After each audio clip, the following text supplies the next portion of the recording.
En 1901, Francia descubrió con horror el caso de Blanche Monnier, secuestrada por su propia familia en una pequeña habitación sin ningún rayo de luz durante 25 años.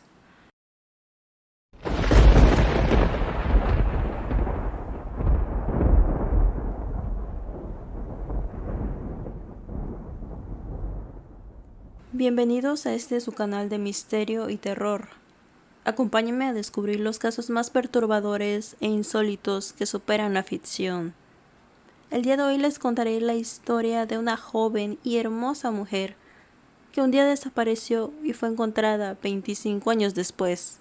Antes de comenzar, les recuerdo suscribirse y activar la campanita para que YouTube les avise cuando suba un nuevo video. Ahora sí, comencemos.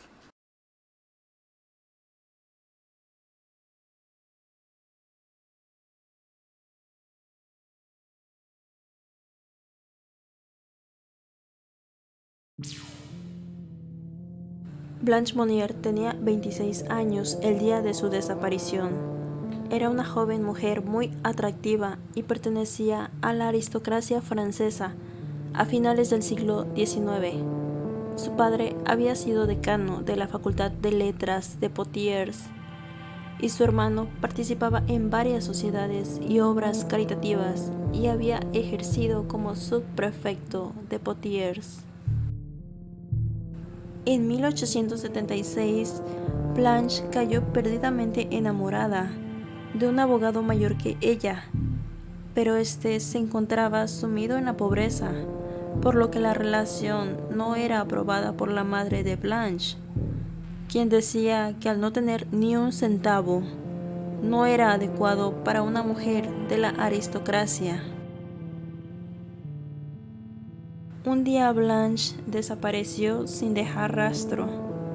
Al principio, su acomodada y prestigiosa familia excusaba la ausencia de la joven Blanche a la sociedad, diciendo que estaba en un internado en el Reino Unido. Como pasaban los años, el pretexto cambió a que se había mudado a Escocia.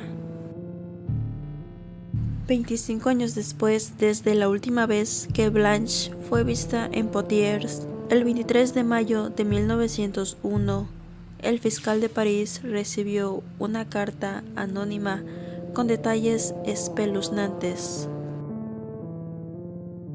Señor Fiscal General, tengo el honor de informarle de un hecho de una gravedad excepcional.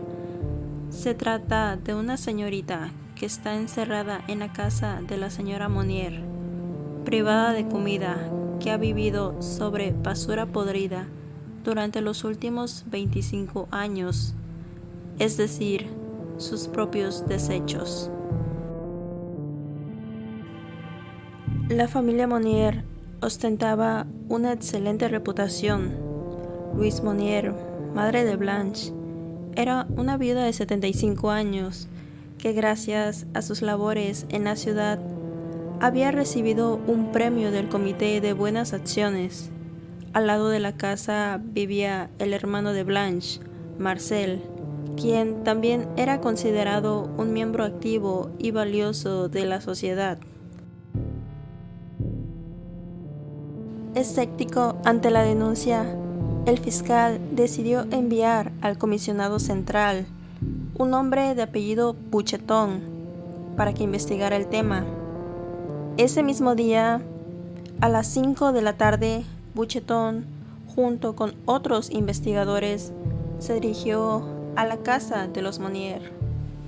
Si bien al principio no encontraron nada extraño, Louise presentó numerosas objeciones cuando los investigadores quisieron ingresar a una pequeña habitación que se encontraba cerrada, ubicada en el segundo piso. Habiendo roto el candado y entrado casi a la fuerza, en cuanto abrieron la puerta, comenzaron a percibir un hedor que era tan fétido que Bucheton dio un paso hacia atrás, mientras el olor se le impregnaba en la nariz y en la garganta. La oscuridad en el interior de la habitación era como un manto negro que impedía divisar su interior. Buchetón caminó hacia la ventana que daba a la calle con la intención de abrirla y circular al aire, pero le fue imposible. Las ventanas estaban cerradas con cadenas y candados, y una lona a modo de cortina impedía que entrara siquiera un pequeño rayo de luz. Tras violentos intentos, el comisionado logró abrir la ventana y pudo finalmente contemplar un espectáculo sacado de una pesadilla. En un rincón de la habitación, sentada sobre una cama de paja, había una mujer desnuda, rodeada de excremento, insectos y restos de comida.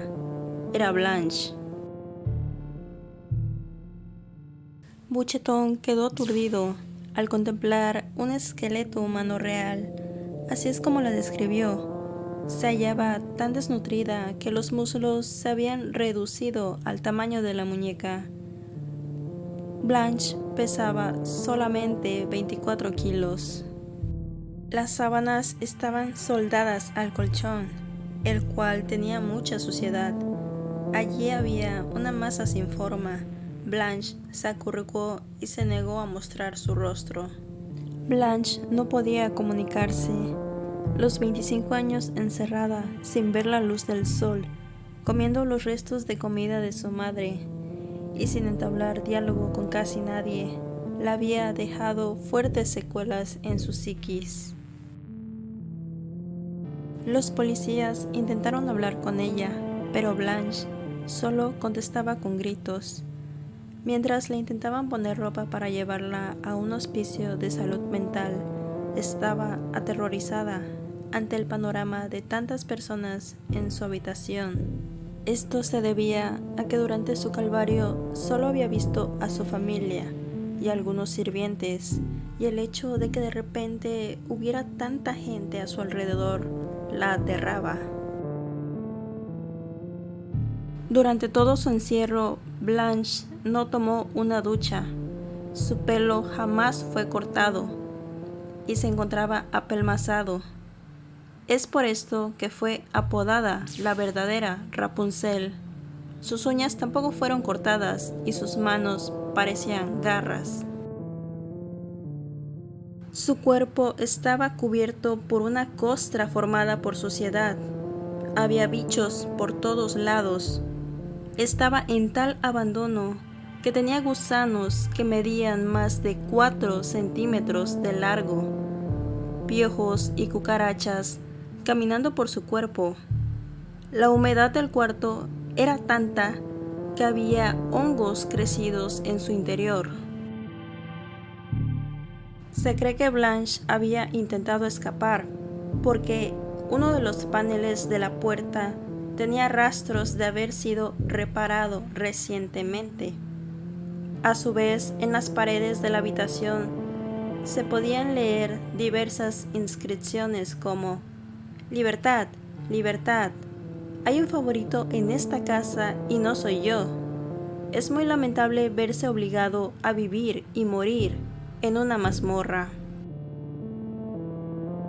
También encontraron dibujado en lápiz y en tinta sobre la pared corazones traspasados con flechas y cruces como símbolo de su sufrimiento. ¿Veré alguna vez la libertad? ¿Seguiré en una mazmorra? Eran algunas de las preguntas que se hacía Blanche antes de perder completamente la cordura. En su cuerpo no había heridas ni contusiones, pero aún así estaba tan débil que le era imposible levantarse. Con ayuda de sus rescatistas, Blanche logró bajar las escaleras y fue transportada a un centro de salud. Inmediatamente las autoridades ordenaron la detención de su madre Lois y su hermano Marcel. Descubierto su crimen y ante los insistentes interrogatorios, la salud de la madre se deterioró y el 9 de junio falleció de un ataque al corazón. Pero antes de morir, Lois aseguró que amaba tanto a Blanche hasta el punto de sacrificarse por ella y echó la culpa del estado de su hija a la negligencia de los sirvientes. Tan solo su hermano Marcel es sometido a juicio y se le acusó de ser cómplice del secuestro de su hermana. Marcel se defendió diciendo que desde muy joven su hermana presentaba signos de alteración cerebral, razón por la cual le habían puesto una tutora, y tras el fallecimiento de esta, él había insistido en llevar a su hermana a un hospicio, pero su madre lo había impedido. No se me puede culpar por delito de confinamiento forzoso.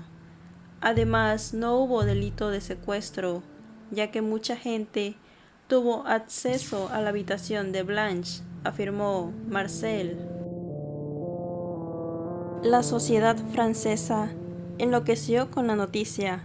Rápidamente comenzó a circular la teoría de que Blanche había sido condenada por haberse enamorado de un hombre que no tenía fortuna, y para evitar la relación encerraron a la joven en una prisión donde perdió la cordura. El juicio por el secuestro y encierro de Blanche inició en octubre de ese mismo año. En él participaron innumerables testigos. El juez había recibido 160 testimonios de personas que habían tenido relación con la familia Monnier. Algunos vecinos contaron que escuchaban gritos que provenían de la mansión. Otros describieron a Blanche previo a su encierro. Ella era dulce, amable, fina, alta, y nunca la vi hacer ninguna excentricidad. Los empleados de la casa aseguraron que tenían órdenes de nunca abrir la ventana de la habitación. Ante la insistencia de por qué no habían realizado la denuncia, todos se excusaban en el miedo que sentían a perder su trabajo. Incluso una ex empleada aseveró que la locura de Blanche se debía a una desesperación de amor. Los médicos que examinaron a Blanche tenían visiones distintas. Mientras algunos la consideraban completamente loca desde sus años de pubertad, otros, en cambio, aseguraban que no solo era cuerda, sino que además era cuidada y reservada. El abogado defensor de Marcel lo representó como un ingenuo y un completo idiota, tal vez como estrategia para quitarle la culpa. Detalla que su cliente no ha ejercido ningún acto de violencia contra su hermana, que en sentido estricto ni siquiera ha sido secuestrada. El hecho de cerrar una puerta detrás de alguien que no tiene intención de salir no es un acto constitutivo de delito. Durante el juicio se determinó que la madre de Blanche era la única culpable de su secuestro y encerramiento. A Marcel se le consideró cómplice. Ante la negación de su madre de llevarla a un asilo, él aceptó la situación y, según él, incluso iba a visitar a su hermana a la habitación donde había sido encerrada. A Marcel se le condenó a 15 meses de prisión. Una vez terminada su condena, pasó sus últimos años en una mansión de los Pirineos, hasta su fallecimiento en 1913, mientras que Blanche fue enviada a un hospital psiquiátrico. Lamentablemente no logró recuperarse y falleció en el mismo año que su hermano. Y bueno, hasta aquí finaliza el video de hoy. Hubo dos teorías, en este caso, del motivo que llevó a la familia Monnier a mantener cautiva a Blanche. La primera fue la que toqué al principio, que era por el romance que Blanche sostenía con un abogado republicano mayor que ella y sin dinero. Esto manchaba el nombre y el estatus de la familia. Y la segunda era que Blanche tenía problemas mentales, y esto en esa época para alguien de la sociedad era motivo de vergüenza. Sea cual sea el motivo, no hay excusa para un acto tan cruel e inhumano. Si te gusta este tipo de contenido, no olvides suscribirte para que no te pierdas ningún caso. Nos vemos hasta la próxima.